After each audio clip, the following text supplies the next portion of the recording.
د رحمان بابا کلام دی. په نامه د هغه خدای مې دا بیان دی چې یو نوم یې په نومونو کې سبحان دی. هم بادشاه دی د جمله و بادشاهانو، هم د هر یو سلطان په سر سلطان دی. هغه کار چې و هر چا ورته مشکل دی، هغه کار واړوه ده ته و آسان دی.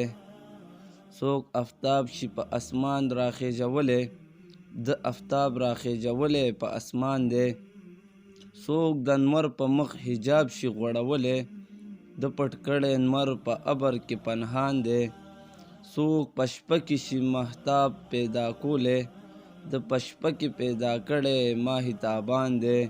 څوک یو څاڅکی پرېستی شي له اسمانه، نزول کړی د پنمون باندې باران دی. څوک شي روح ننستی په یوه ماشي، ژوندی کړی د په روح تمام جهان دی. څوک وسنګ شي رنګ د ګلو ورکولی، د وسنګ ورکړی رنګ د ارغوان دی. څوک له خاورو شي یو ګل پیدا کولی، د له خاورو پیدا کړی ګلستان دی. څوک له سنګه شي ګوهر پیدا کولی، د له سنګه پیدا کړی درمرجان دی. څوک شي رزق هر مخلوق ته رسولی، دی د هر یو مخلوق روزي رسان دی. څوک بنده لره ایمان شي ورکولی، د ورکړی هر مومن لره ایمان دی. څوک له ځمکې و اسمان ته شي ختلی، د عیسی لره ورکړی دا مکان دی.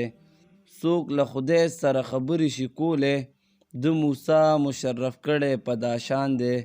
څوک ایښودی په توسن د اسمان زین شي، ایښی ده په هوا تخت د سلیمان دی.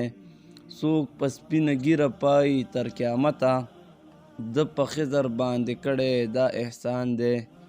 چې په ده شي هغه کار په هیچا نشي، هر توانا د ده تر توان پورې ناتوان دی. په اوبو کې د کاڼو کوټ پیدا کړ، د ورکړی پکې اور لره مکان دی. په سجود یې ځمکې سر دی لګولی، هم یې ځوړند په رکوع سره اسمان دی.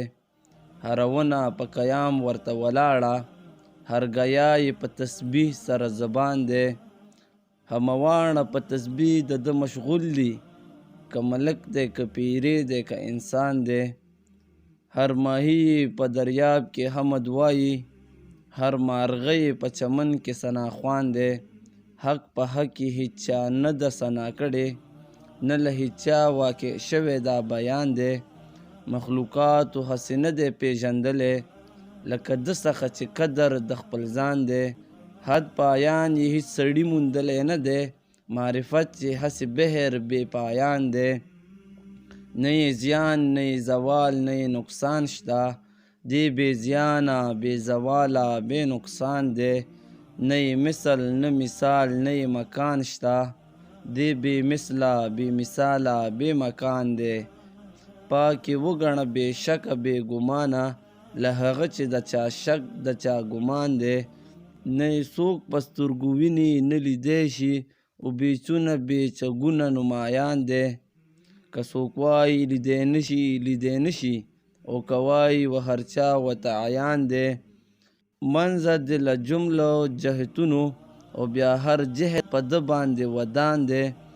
له زرګونو صفتونو راشه ګوره، چې کړی نیم صفت عبدالرحمن دی.